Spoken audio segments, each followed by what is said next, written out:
Star heroines ఎవరు మలయాళం వైపు మొగ్గు చూపరు. అదిరిపోయే కథ, నటిని బయటకు తీసుకొచ్చే పాత్రలు వచ్చినా సరే స్టార్స్ మలయాళం వైపు చూడాలి అనుకోరు. అనుష్క, సమాంత, త్రిష వంటి స్టార్స్ ఇక్కడ బిజీగా ఉన్న సమయంలో మలయాళంలో నటించడానికి అస్సలు ఇంట్రెస్ట్ చూపించలేదు. చాలా మంది కేరళ కుట్టీలు తెలుగు, తమిళంలో క్రేజ్ వచ్చేంత వరకే మలయాళాన్ని అంటిపెట్టుకుని ఉంటారు. ఒక్కసారి స్టార్ హోదా దక్కితే మాతృభాషలో నటించడానికి 100 సార్లు ఆలోచిస్తారు. సౌత్ లో ఎక్కువ రెమ్యునరేషన్ తీసుకుంటున్న నయనతార ఒక్కో సినిమాకు 8 నుండి 10 కోట్లు డిమాండ్ చేస్తోంది. ఇంత భారీ రెమ్యునరేషన్ ఇచ్చే అవకాశం మలయాళంలో లేదు. ఈ మలబార్ బ్యూటీ 2003లో మనసి నక్కరే అనే మలయాళ సినిమాతో ఎంట్రీ ఇచ్చిన తన 26 ఏళ్ల కెరీర్ లో పట్టుమని 10 మలయాళ చిత్రాలు కూడా చేయలేదు. బాలీవుడ్ ను మెయిన్ టార్గెట్ చేసుకొని ముందుగా తెలుగులో స్టార్ హీరోయిన్ హోదా దక్కించుకుంటారు. అలా హోదా రాగానే ఆటోమేటిక్గా రెమ్యునరేషన్ 4-5 కోట్లకు వెళ్ళిపోతుంది.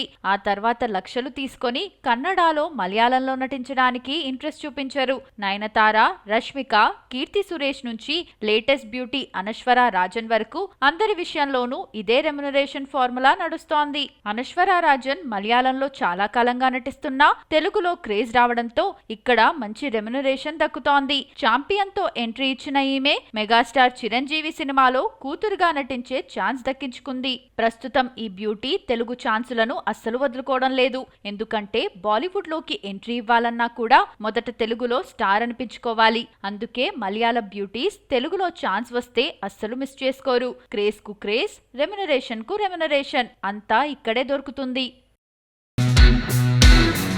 సుకుమార్ శిష్యుడిగా టాలీవుడ్ లోకి అడుగుపెట్టి మెగాఫోన్ పట్టి మొదటి సినిమా ఉప్పెనతోనే బ్లాక్ బస్టర్ హిట్ ను అందుకున్నాడు దర్శకుడు బుచ్చిబాబు సానా.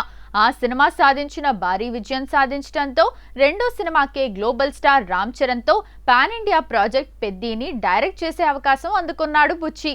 జూన్ 4న విడుదలైన పెద్ది బాక్సాఫీస్ వద్ద మంచి వసూళ్లను సాధిస్తున్నప్పటికీ సోషల్ మీడియాలో దర్శకుడు బుచ్చిబాబుపై విమర్శలు వైరల్ అవుతున్నాయి.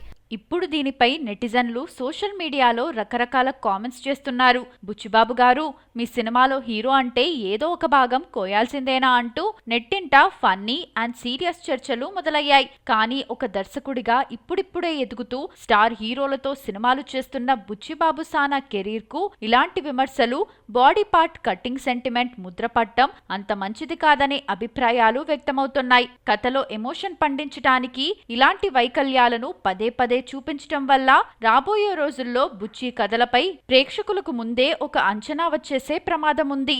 దర్శకుడిగా బుచ్చిబాబు తన తదుపరి చిత్రాల్లో ఇలాంటి విమర్శలకు తావు లేకుండా వైవిధ్యమైన స్క్రీన్ ప్లేతో రావాలని ఆశిద్దాం. ఉప్పెన సినిమాతో టాలీవుడ్ లోకి గ్రాండ్ గా ఎంట్రీ ఇచ్చి మొదటి చిత్రంతోనే బ్లాక్ బస్టర్ హిట్ అందుకున్నారు మెగా హీరో పంజా వైష్ణవ్ తేజ్. ఆ తర్వాత వచ్చిన కొండపొలం, రంగరంగ వైభవంగా, ఆదికేశవ చిత్రాలు బాక్సాఫీస్ వద్ద ఆశించిన స్థాయిలో రాణించలేకపోయాయి. దీంతో ఎలాగైనా సరే సాలిడ్ హిట్ తో సక్సెస్ ట్రాక్ లోకి ఎక్కాలనే పట్టుదలతో ఈ యంగ్ హీరో కథల ఎంపికలో అనేక జాగ్రత్తలు తీసుకుంటున్నారు. గత 3 ఏళ్లలో వైష్ణవ్ ఏకంగా 100కు పైగా స్క్రిప్ట్లను రిజెక్ట్ చేసినట్లు ఇండస్ట్రీ వర్గాల్లో గట్టి టాక్ వినిపిస్తోంది. ఎట్టకేలకు ఈ 3 ఏళ్ల సుదీర్ఘ నిరీక్షణకు తెరదించుతూ వైష్ణవ్ తేజ్ తన తదుపరి ప్రాజెక్ట్ ను ఆల్మోస్ట్ ఓకే చేశారు. యువ దర్శకుడు మహేష్ ఎస్ చెప్పిన ఒక అద్భుతమైన లైన్ వైష్ణవ్ కు బాగా నచ్చడంతో వెంటనే ఈ సినిమాకు గ్రీన్ సిగ్నల్ ఇచ్చారట.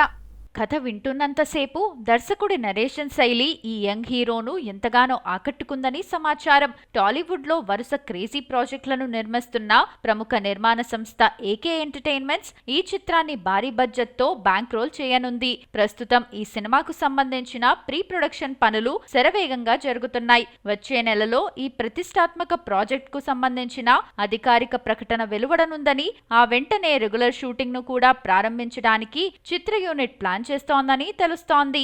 లాంగ్ గ్యాప్ తర్వాత 100 కథలు విని వైష్ణవ్ తేజ్ ఓకే చేసిన ప్రాజెక్ట్ కావడంతో మెగా అభిమానుల్లో ఈ సినిమాపై భారీ అంచనాలు ఉన్నాయి.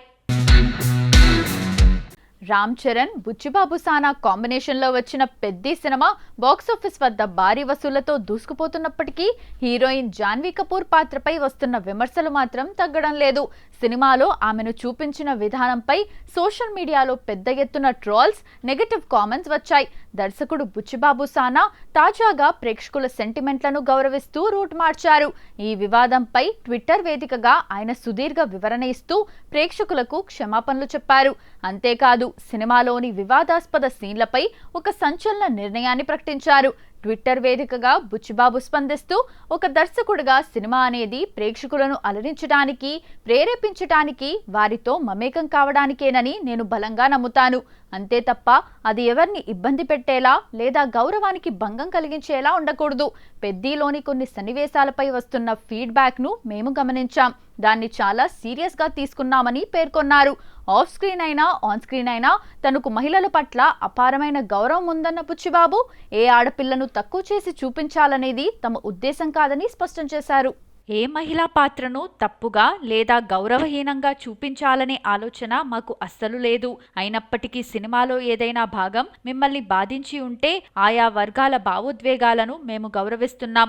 మీ ఆందోళనలు అర్థం చేసుకొని దీనికి సంబంధించి హృదయపూర్వకంగా క్షమాపణలు కోరుతున్నాను అని బుచ్చిబాబు రాసుకొచ్చారు. ఈ వివాదానికి ఫుల్ స్టాప్ పెట్టేలా బుచ్చిబాబు ఒక కీలక నిర్ణయాన్ని అనౌన్స్ చేశారు. ప్రేక్షకుల నుండి వచ్చిన ఫీడ్బ్యాక్ ను పూర్తిగా సమీక్షించిన తర్వాత సినిమాలో అభ్యంతరకరంగా ఉన్న సదరు సన్నివేశాలను మార్చాలని నిర్ణయించినట్లు ఆయన వెల్లడించారు. కథలు చెప్పే దర్శకులుగా మారుతున్న ప్రేక్షకుల ఆలోచనలను, వారి సెంటిమెంట్లను గౌరవించాల్సిన బాధ్యత తమపై ఉందన్న ఆయన, ప్రతి మహిళ గౌరవించబడాలని, స్క్రీన్ పై వారి పాత్రలు మర్యాద పూర్వకంగా ఉండాలని తాము కోరుకుంటున్నట్లు చెప్పారు. భవిష్యత్తులో స్ట్రాంగ్ క్యారెక్టర్లతో కూడిన సినిమాలను తీస్తామని ప్రామిస్ చేస్తూ నిజాయితీగా తమ అభిప్రాయాలను పంచుకున్న ప్రతి ఒక్కరికి బుచ్చిబాబు ధన్యవాదాలు తెలిపారు. దర్శకుడు బుచ్చిబాబు స్వయంగా వెనక్కి తగ్గి సీన్లు తొలగిస్తున్నట్లు ప్రకటించడంతో ఈ వివాదం ఇప్పటికైనా సర్దుమణుగుతుందని పరిశ్రమ వర్గాలు భావిస్తున్నాయి.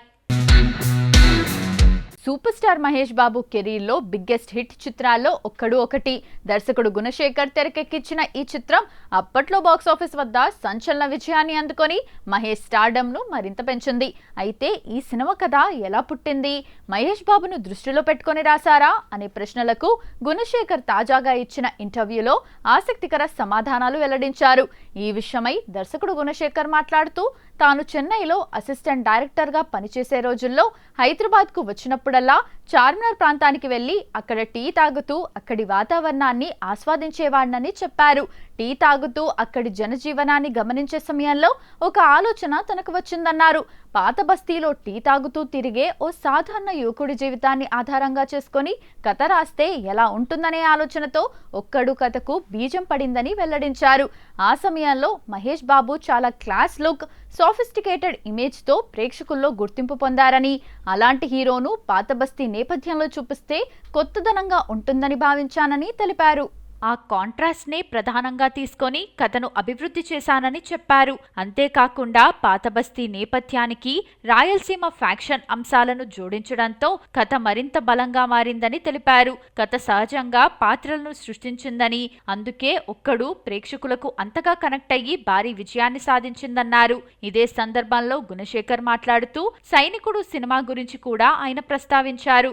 ఒక్కడు, అర్జున్ చిత్రాల తర్వాత తాను హీరో ఇమేజ్, భారీ క్యాన్వాస్ ను దృష్టిలో పెట్టుకొని సైనికుడు కథను రూపొందించానని, అది ఆశించిన ఫలితాన్ని ఇవ్వలేదని చెప్పారు. ఒక హీరోను దృష్టిలో పెట్టుకొని కథ అల్లడం కంటే కథలో నుంచే పాత్రలు పుట్టాలని తాను ఆ అనుభవం ద్వారా నేర్చుకున్నానని అన్నారు. మహేష్ బాబు ఇమేజ్ ను మాత్రమే దృష్టిలో పెట్టుకొని ఒక్కడు కథ రాసి ఉంటే అది కూడా సైనికుడు తరహాలో మారిపోయి ఉండేదని అంటూ, కథ ముందుగా పుట్టాలి, ఆ కథలోంచే పాత్రలు రావాలి అంటూ గుణశేఖర్ చేసిన వ్యాఖ్యలు ప్రస్తుతం వైరల్ గా మారాయి.